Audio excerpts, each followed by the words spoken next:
शांति। आज तो सतगुरुवार है। ब्राह्मणों का हफ्ते में सबसे वैल्यूबल दिन होता है। कौन सा? सतगुरुवार। हर हफ्ते ही आता है सतगुरुवार।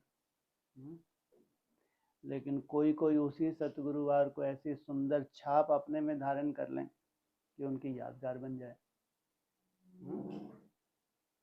नहीं हो सकता। ऐसे तो गुरुवार आया, सतगुरु भोग लाए, सबने टोलियां खाई, हो गया काम। लेकिन सतगुरुवार से लेके खास बुधवार तक, ये कौन है? क्या हो रहा है?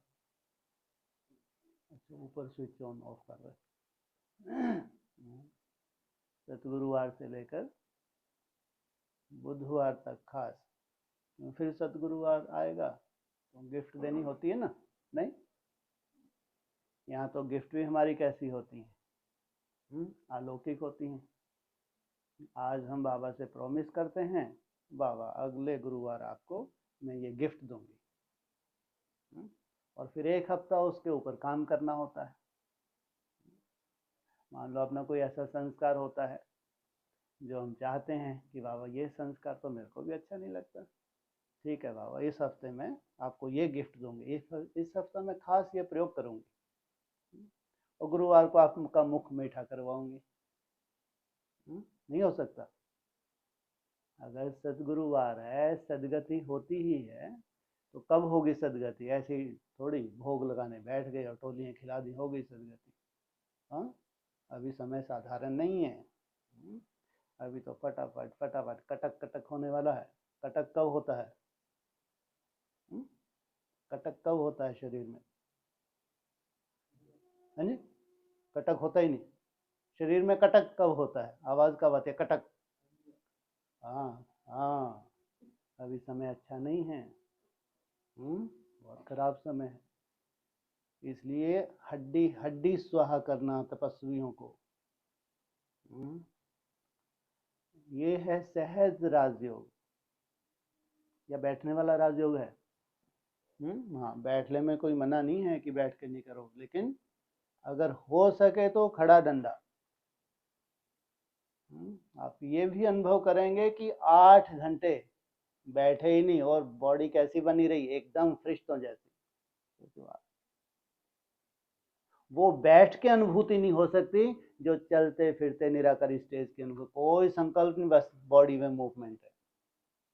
ये अच्छा है। या बैठ के आसन, सबको तो अच्छा लग रहा है, आसन पे बैठे हैं, घुमाड़ा चल रहा है, क्या अच्छा है? बैठने में कोई तकलीफ नहीं है, बैठने का मना नहीं है। ज्यादातर बैठने में कौन सा विघ्न आता है? आलस का आता है। और आपको तो मन मनाभव अंधी अंदर बाबा को याद करना है। क्या घूमते फिरते हो नहीं किया जा सकता? हाँ, क्यों नहीं किया जा सकता? इसलिए जैसा लक्ष्य लेते हैं वैसा ही आपको उसका बाप क्या करता है? रिस्पॉन्ड करता है। इसलिए ये विशेष रूप से मनाना चाहिए। ये अब जब भट्टी ही चल रही है, तो बाबा अपने वरदान देने के लिए तो बच्चों को नहीं आता। नहीं, बाबा तो रोज वरदान बांटने के लिए आता हूँ। वरदान लेने के पात्र चाहिए। पात्र कौन से होते हैं? ये बुद्धि रूपी पात्र होते हैं। ये पात्र ही हमने बंद करके रखा हुआ है। वो वरदान डालना चाहता है, ये पात्र ही नहीं खुल पा रहा। तो आज क्या है? सदगुरुवार। तो विशेष जो भी आपको लगे, अच्छा संकल्प लेके एक हफ्ते के लिए प्रयोग करना चाहिए कि बाबा मैं आपको ये गिफ्ट दूंगी ही दूंगी। बहुत मुश्किल है? बाबा का हिम्मत रख बच्चे, मदद दे। वो बाबा टचिंग भी करवाता है कि मेरे को तेरे से क्या लेना है, मेरे को कौन सी गिफ्ट चाहिए, टचिंग नहीं करवाता बाबा। और आपकी सेटिस्फेक्शन का आधार भी वही है।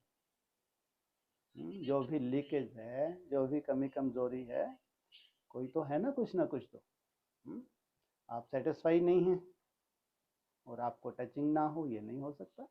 टचिंग हो, फिर आप उसको स्वाहा कर दें। एक हफ्ते के लिए प्रयोग करके देखें। नहीं, नहीं तो भट्टी तो हो गई, दीपावली तो हो गई, दीपावली मनाने वालों ने मना ली तो हमको मजा ही ना आया। ऐसा तो नहीं होना चाहिए ना। इसलिए भट्टी का अगर भरपूर आनंद लेना है तो आज क्या है, सतगुरुवार है। तो बाबा को कोई पर्सनल गिफ्ट एक हफ्ता में तैयार करके बाबा के अर्पण करनी चाहिए। 29/10/87 तन मन धन और संबंध की शक्ति सदा स्वस्थ भव। लो क्या वरदान देने आए हैं?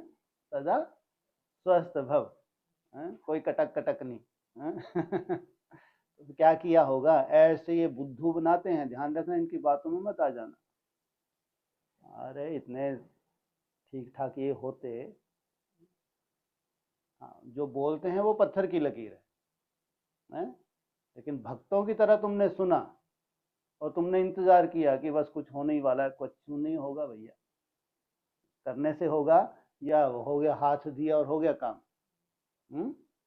स्वस्थ, कितना बड़ा वरदान दे रहे हैं भाई, सदा स्वस्थ भव। जबकि ब्राह्मणों की दुनिया के एक के बाद एक कर्म भोग के हिसाब, एक के बाद एक कर्म भोग खत्म ही नहीं होते, जैसे भगवान उनकी सुन ही नहीं रहा। एक कर्म खत्म हुआ, दूसरा शुरू। वो कहाँ, सदा स्वस्थ किनको बनना है, किनको?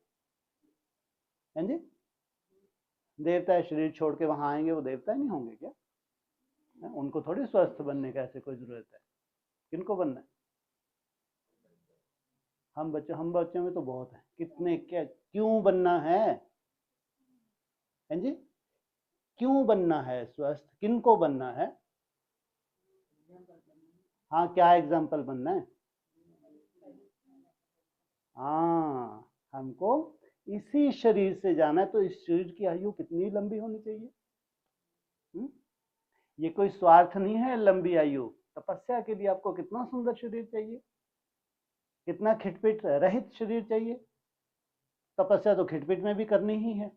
आप हॉस्पिटल में एडमिट होंगे तो भी तपस्या करेंगे, जो अच्छे हैं तो क्या करते हैं, बाबा बाबा तो करेंगे ही करेंगे ना। कहाँ स्वस्थ होके और लंबी आयु का वरदान लेना, नहीं साधारण बात नहीं है। सदा स्वस्थ भव माना है आपकी ऐसी मन बुद्धि स्वस्थ हो जाए तो शरीर स्वस्थ तो होना ही है, लेकिन शरीर स्वस्थ के लिए भी थोड़ा अटेंशन देना। क्या अटेंशन देंगे? मिर्ची, ये तो बहुत भोला बच्चा, बहुत बढ़िया है। मिर्ची बंद हो सकता है, वाह, इस पे तो बाबा को ही नाज है। मसाला बंद, गरम मसाला हो सकता है। तो ये तो सही में बहुत ही ज्यादा सुंदर निकला। बाकी मैं विधि बना दूंगा, बता दूंगा बाद में। मैं भी बहुत कलाकार हूँ, है मेल चोला, लेकिन बनाने तक की मैं विधि बता सकता हूँ कि कैसे आप भोजन बनाओ। सोचो कैसे उबला हुआ भोजन आपके शरीर को कहां से कहां पहुंचा देगा, और आप सैंपल बन जाएंगे। थोड़ा सा जीव का त्याग कर दो, थोड़ा सा जीव बाबा को दे दो, कुछ साल के लिए, ज्यादा नहीं मांगता बाबा, कुछ साल के लिए अगर आपने जीव भगवान को दे दी, कितनी बड़ी प्राप्ति होने वाली है। और पूरा जीवन ही तो हमने खाऊं खाऊं करके निकाल दिया भाई। ऐसे नहीं स्वस्थ का वरदान हो नहीं सकता। कोई ब्राह्मण स्वस्थ बन के दिखा दे, हो नहीं सकता। बिना त्याग के कुछ नहीं होता। कोई वरदान नहीं है। वरदान है कि तुम बाबा कर, तुम्हारी आत्मा परिपक्व बन रही है, लेकिन शरीर की नॉलेज चाहिए। शरीर के डाउनफॉल का आधार क्या बना है, शरीर की दुर्गति का कारण क्या बना है, इतनी तो समझ भगवान के बच्चों को अगर नहीं आई तो कहे कि हम समझदार। कह तो रहे हैं सदा स्वस्थ भव, तो कुछ ना कुछ तुम कदम उठाओगे ना। और तपस्वी आत्माओं के लिए तो कुछ भी असंभव नहीं है। जहाँ भगवान की याद हो, तपस्या हो, उनको जीव भगवान को देना कोई बहुत बड़ी बात है क्या? और शरीर स्वस्थ ऐसे समय पे होने जा रहा है जहां बिना दवाई के कोई रह ही नहीं सकता। कोई भी ब्राह्मण बिना दवाई के रह नहीं सकता, सोचो। और ऐसे समय पे मतलब कोई ऐसा परिवार हो जहां दवाई का नामो निशान नहीं है, तो उन्होंने खुद ही अपनी दवाई कर ली ना। दवाइयाँ कभी मीठी होती हैं, होती है मीठी। अब तुमने ये मिर्ची मिसाले सब छोड़ दिए, तो ये एक सजा नहीं है? ये भी एक सजा है, ये रॉयल सजा है। ये भी तुमने अपनी एक दवाई की, ये दवाई करते तो उन दवाइयों से छूट जाते हैं, और वो भी लास्ट समय पे तो मांग रहे हैं, इतना बड़ा वरदान देने जा रहे हैं वैसे, है ना? हाँ, 3-3.5 साल इतना सुंदर संस्कार बन जाएगा, पूरा जीवन ही अपना अलग हो गया। हाँ बिल्कुल सही है। इसलिए होता है ना कि जो दृढ़ संकल्प था एक शॉर्ट टाइम के लिए किया जाता है, वो जब सफल हो जाता है ना फिर हमको उमंग उत्साह आता है, फिर और बढ़ता है और फिर परमानेंट हो जाता है। भगवान परमानेंट बोल रहे हैं, सदा स्वस्थ भव, 3.5 साल के लिए स्वस्थ नहीं, है ना? मतलब तब तो तुम्हारा इतना सुंदर संस्कार बन जाएगा, याद में इतनी मस्ती में तुम रहोगे, तुमको लगेगा ही नहीं मैं कुछ त्याग कर रहा हूँ, लगेगा ही नहीं। जबकि तू दूसरा कोई तुम्हारा भोजन खाएगा, क्या घास फूस खाते हो यार?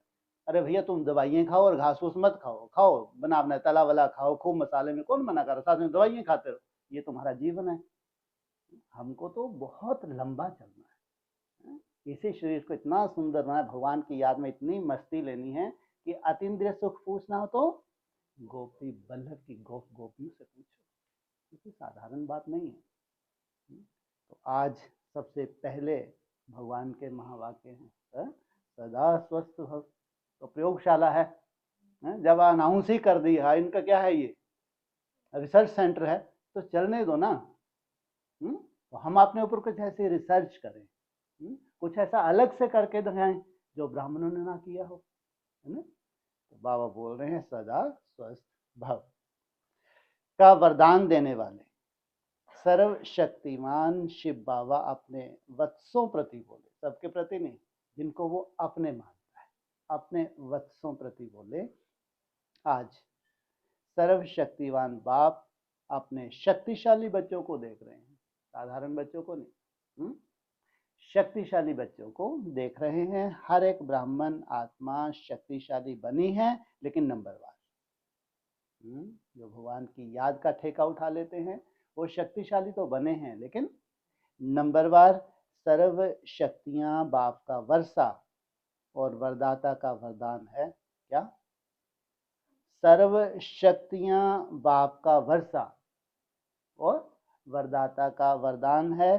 बाप और वरदाता इन डबल संबंध से हर एक बच्चे को यह श्रेष्ठ प्राप्ति जन्म से ही होती है।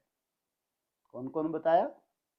बाप और वरदाता, इन डबल संबंध से हर एक बच्चे को यह श्रेष्ठ प्राप्ति जन्म से ही होती है। तुम ब्राह्मण बने और तुमको ये जैसे कि अधिकार के रूप में मिल गया, जन्म से ही बाप सर्व शक्तियों का अर्थात जन्म सिद्ध अधिकार का अधिकारी बना देता है।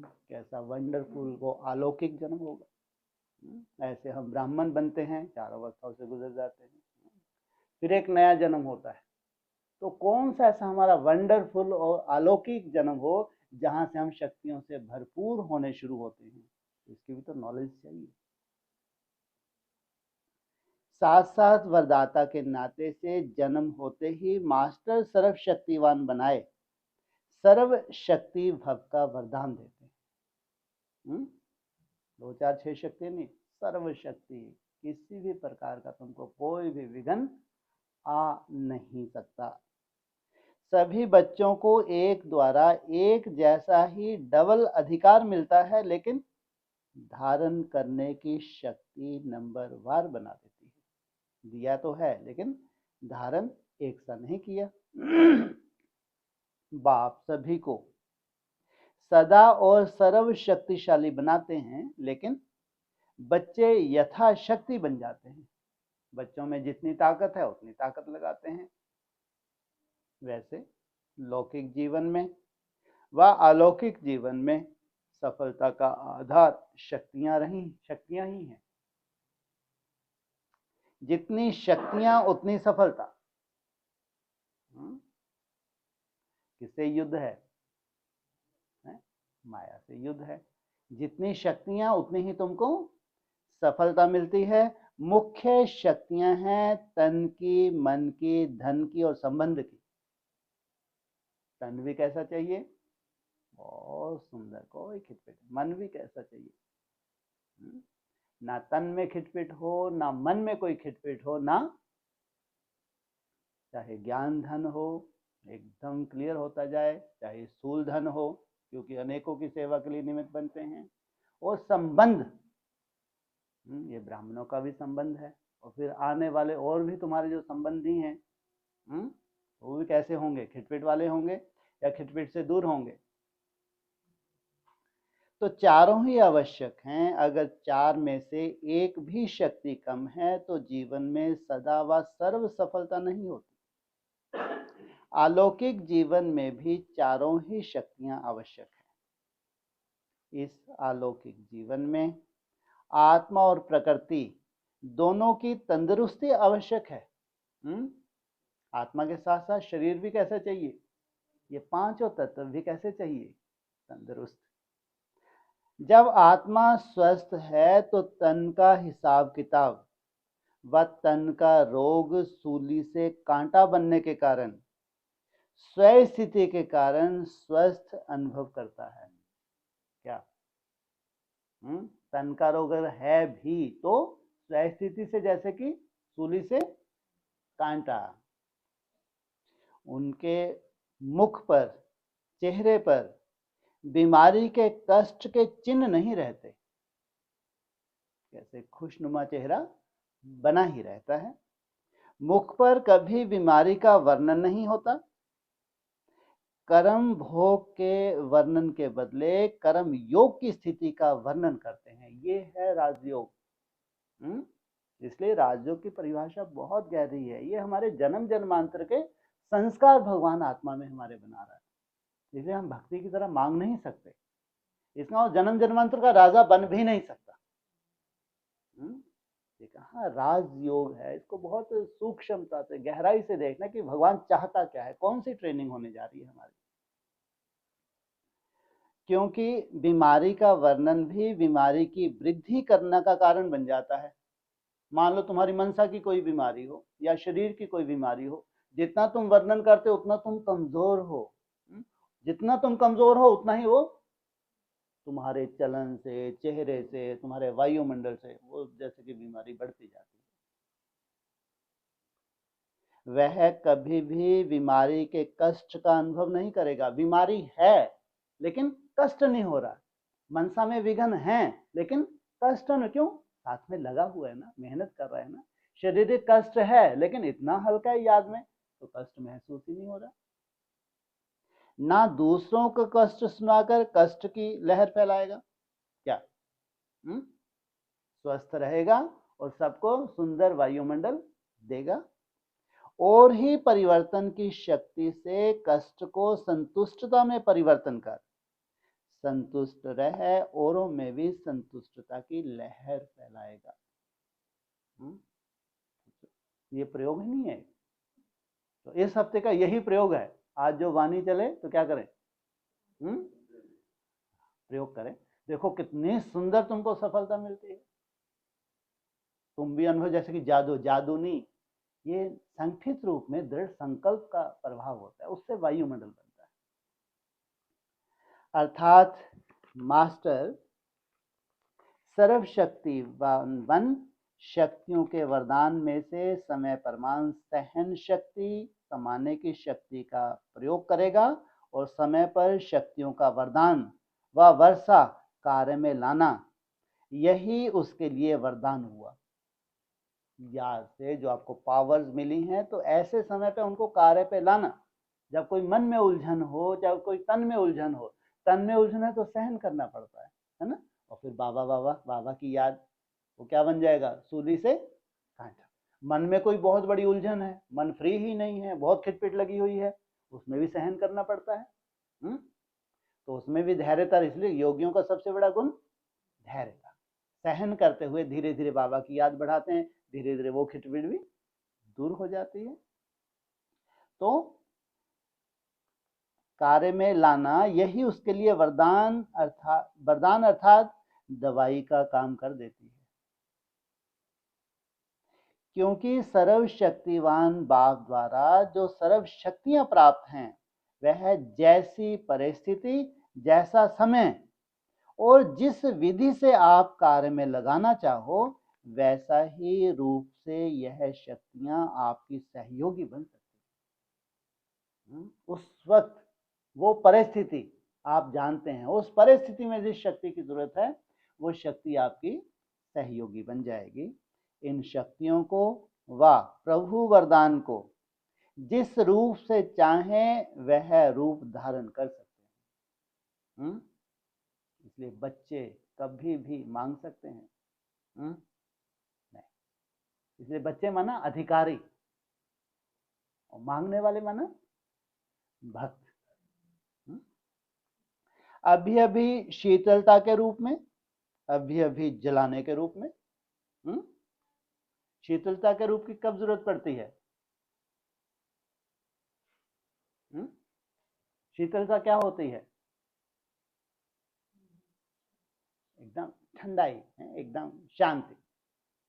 जब कोई ऐसा संस्कार हो या ऐसा कोई जलन की महसूसता हो रही हो, तो उस वक्त कौन सी शक्ति इमर्ज हो जाएगी या हो जाए? एकदम आपको अंदर से ठंडक दे। वायुमंडल ऐसा है, तलखी पैदा करने वाला है, लेकिन आप एकदम शांत हैं, एकदम शीतलता का अनुभव कर रहे हैं। और फिर ज्वाला स्वरूप कोई ऐसा वायुमंडल हो, मान लो कोई सोल्स का ही वायुमंडल होता है, या हमारा कोई कड़ा संस्कार ही होता है, तो उसको फिर ज्वाला स्वरूप अवस्था से तो वो स्वरूप बन जाना। तो पानी की शीतलता का भी अनुभव करा सकते हैं, तो आग के जलाने का भी अनुभव करा सकते हैं, चाहे स्वयं के लिए चाहे दूसरों के लिए। दवाई का भी काम कर सकता और शक्तिशाली बनाने का माजून का भी काम कर सकता। सिर्फ समय पर कार्य में लगाने की अथॉरिटी बनो, समय को पहचानो और उस समय पे उसका यूज करो। यह सर्व शक्तियां, आप मास्टर सर्व शक्तिवान की सेवाधारी हैं। अभी मास्टर सर्व शक्तिवानों की प्रत्यक्षता का समय आ रहा है, तो जरूर वो पहले अपने ऊपर प्रयोग करेंगे, है ना। जब जिसको ऑर्डर करो वह हाजिर हजूर कह सहयोगी बनेंगी, लेकिन सेवा लेने वाले भी इतने चतुर सुजान चाहिए।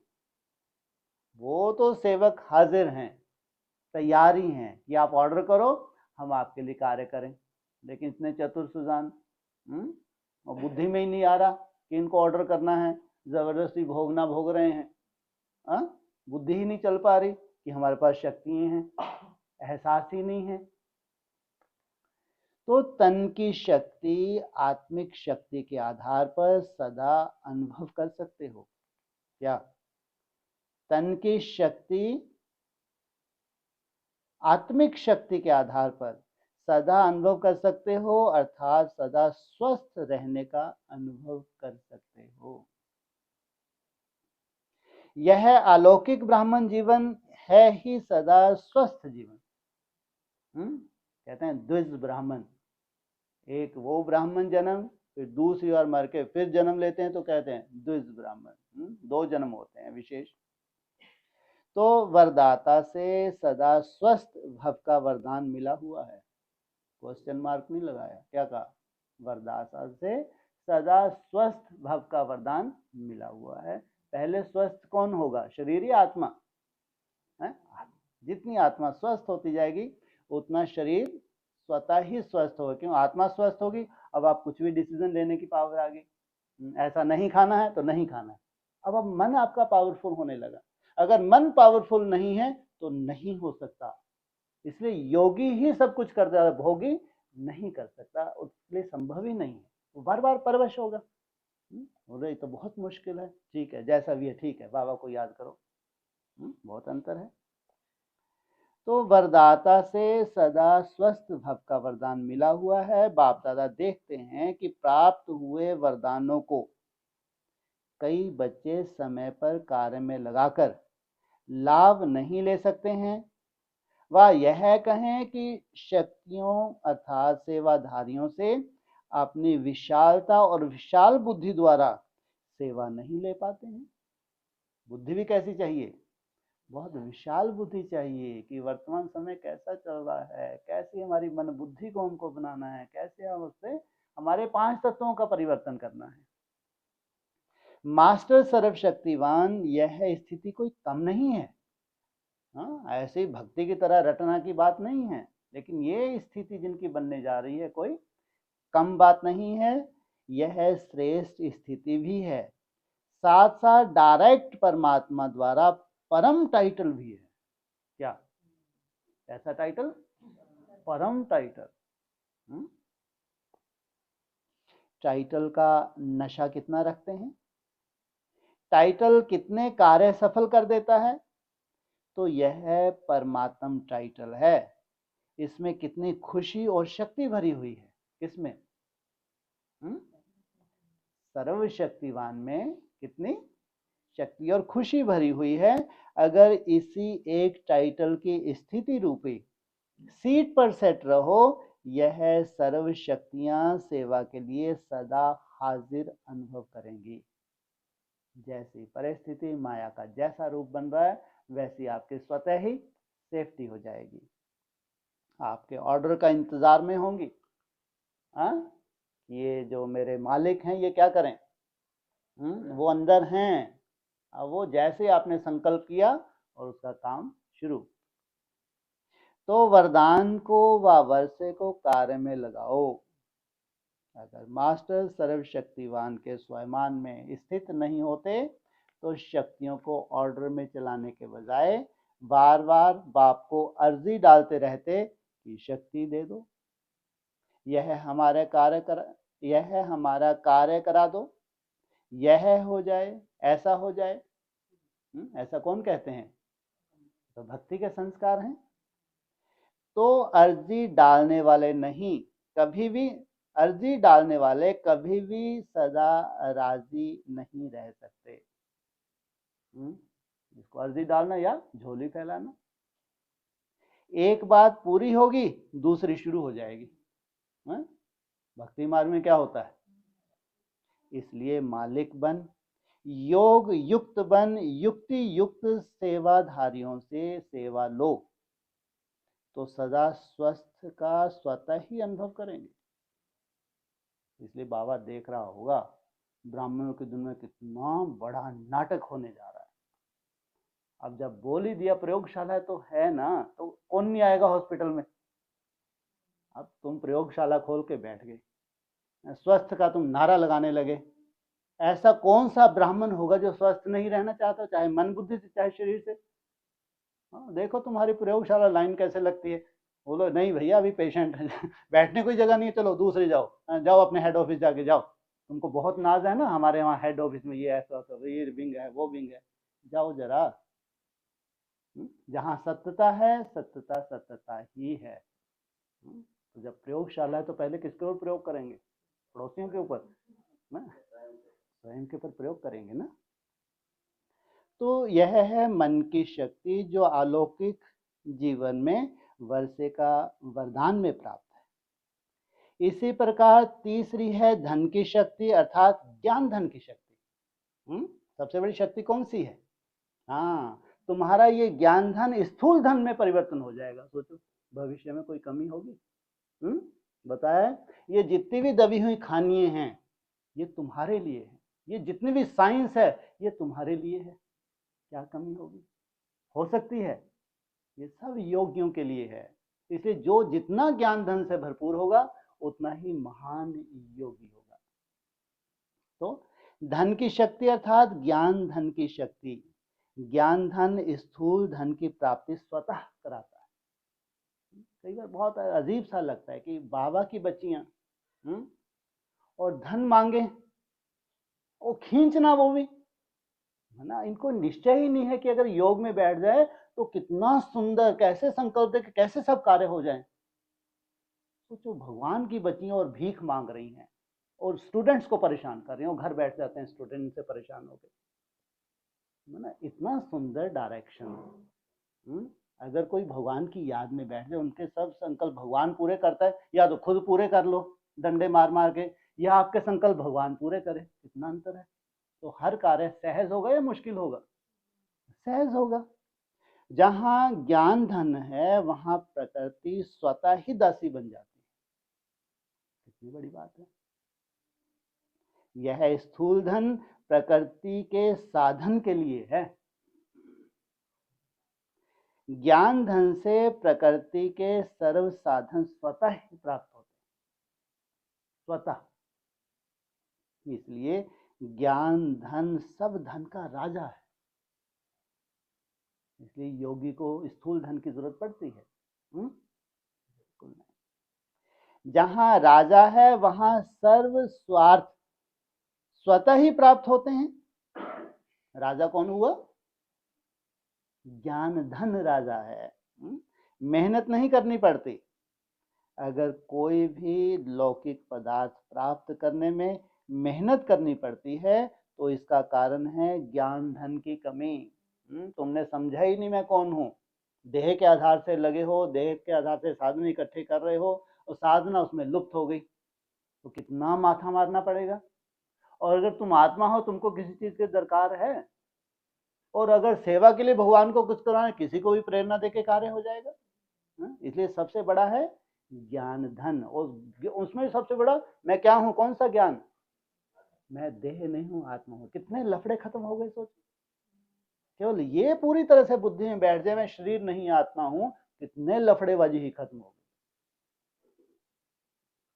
वास्तव में ज्ञान धन पदम पति बनाने वाला है।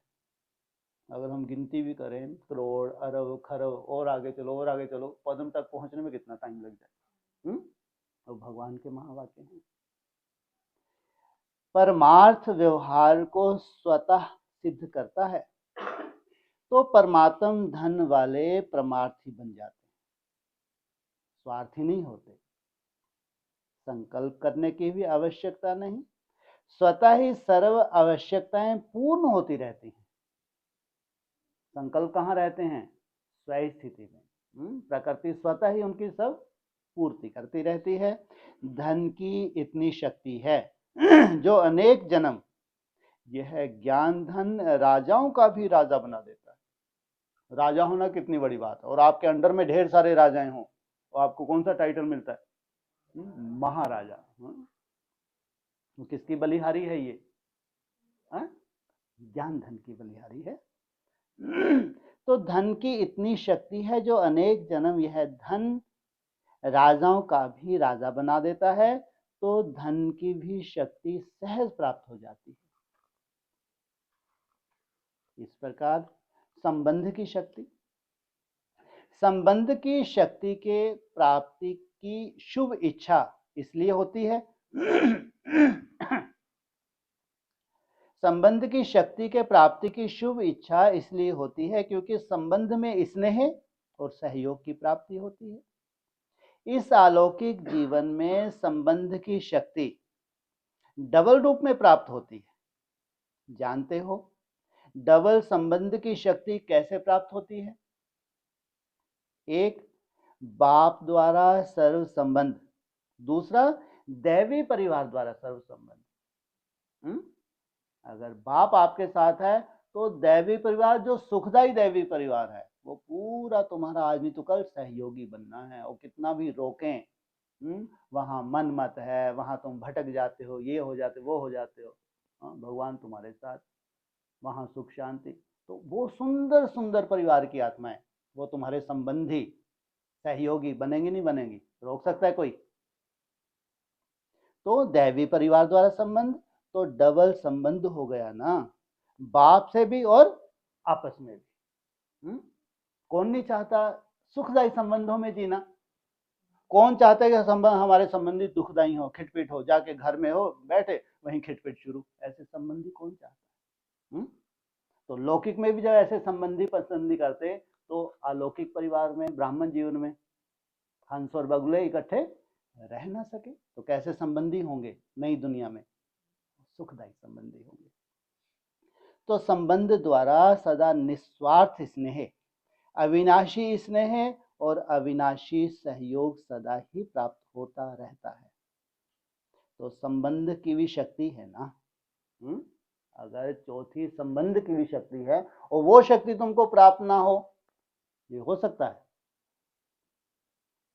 तो संबंध की भी शक्ति है ना। वैसे भी बाप बच्चों से क्या चाहता है, अथवा बच्चा क्या चाहता है, अथवा बच्चा बाप क्यों चाहता है? अच्छा बच्चा बाप क्यों चाहता है?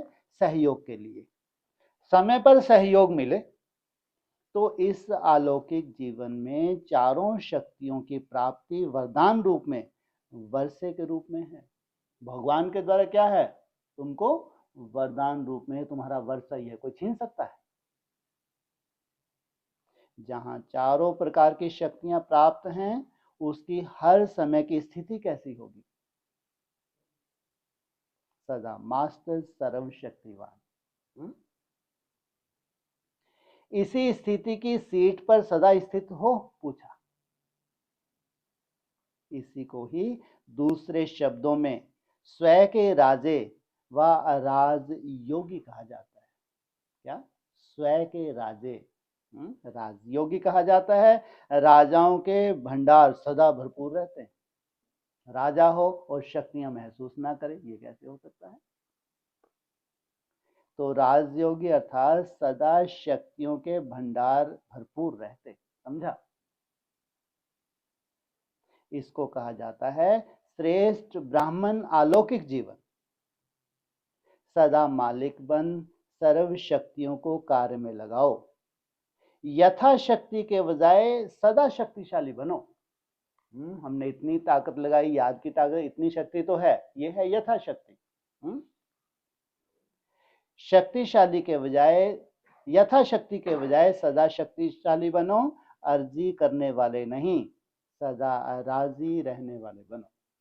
बाबा को एप्लीकेशन अच्छी नहीं लगती है, क्या कहते हैं? बच्चे हो, अधिकारी हो, बाप को ऑर्डर करो। अधिकारी को क्या करना होता है? हमारा ये काम करो। और इतना अधिकार होना चाहिए भाई, क्यों मांगे? भगवान जिसका साथी हो वो मांगे बाबा को। अच्छा, इसको तो अपना स्वयं ही नहीं याद, मैं इसका बना हूं, ये फिर वही संस्कार नहीं छोड़ रहे 63 जन्मों के। क्या करना चाहिए? ऑर्डर करना चाहिए। अच्छा, मधुबन आने का चांस तो सभी को मिल रहा है। इस प्राप्त हुए भाग्य को सदा साथ रखो। भाग्य विधाता को साथ रखना अर्थात भाग्य को साथ रखना है। 3 जोन आए हैं। क्या?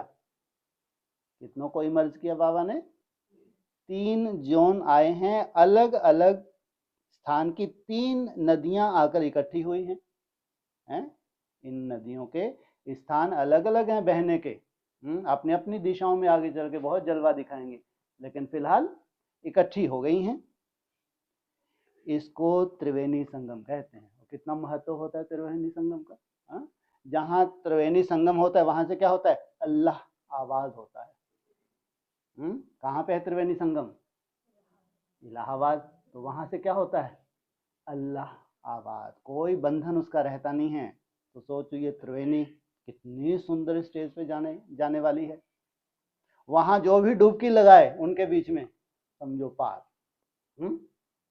वो तो उधर प्रयागराज सबसे बड़ा तीर्थ बन जाता है। जहां ऐसी त्रिवेणी बाप की याद में इतनी सुंदर स्व स्थिति में टिक जाए, कि सबका राजा, कितनी बड़ी बात हो गई।